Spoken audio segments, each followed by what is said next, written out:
What's up? So, I got a couple cool videos with Chris Duffin, and this one, you know, is a little bit of a meathead mobility that we were able to do together, talk about a couple of things like that, and why stability should be important in what you're doing. Check it out and enjoy.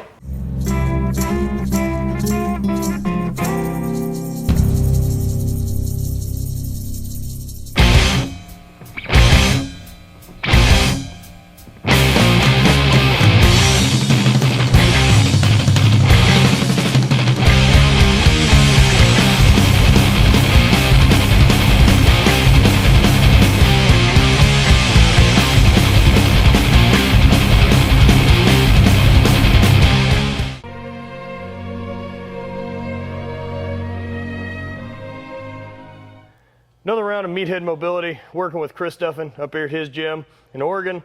And we're gonna talk about a little bit something different. Not necessarily mobility, but talking about stability. This is one of Chris's expertise. And it's actually gonna be able to give you some better range of motion because you're learning how to put things in the right position and create better muscle path. So Chris? Excellent. So this is going on your channel. So I'm gonna go over some stuff that you'll find a bunch of this on my channel, so yeah. It'll be repeat for any of Chris Duffin viewers. And I'll have links in the description to find it.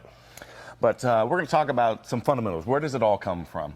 So we talked a little bit yesterday, but if we don't have either two things, you know, proper joint centration or core stability, our body starts down-regulating. It starts reducing your firing patterns, making you not able to apply force. And we don't want that, obviously. We're performance athletes. But the reason your body's doing that is to actually protect you. Because if you're in those bad positions, it doesn't want you pushing in maximal load and injuring yourself. So it's a protective mechanism. This is why standing on a Bosu ball doing stuff is actually counterproductive, because actually all it does is downregulate your body. So you can't actually have progressive loading, right? Because, you know. It seems like a great idea. Except for the science part. I was looking at maybe having a gym on a boat. Brilliant. Just cruise around the ocean and you lift.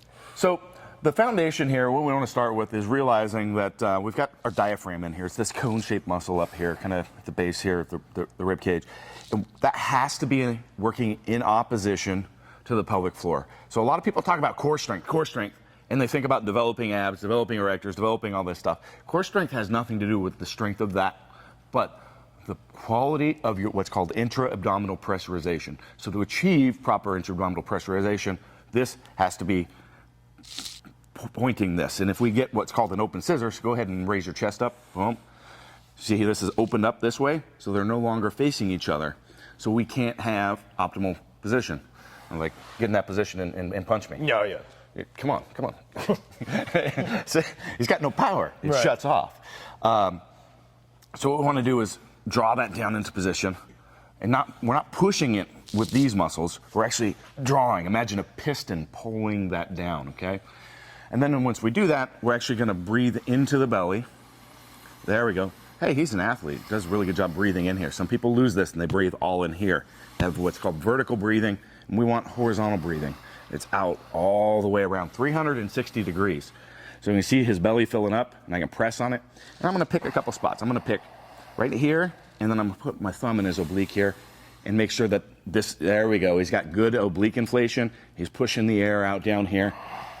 And I imagine like this is a balloon, so that when you're squatting, you're actually causing that to stop you at the bottom. Like, let's push that physically out. It may not actually stop you in the squat, but that's a good cue there. Boom. And we're in good position. We're drawn down.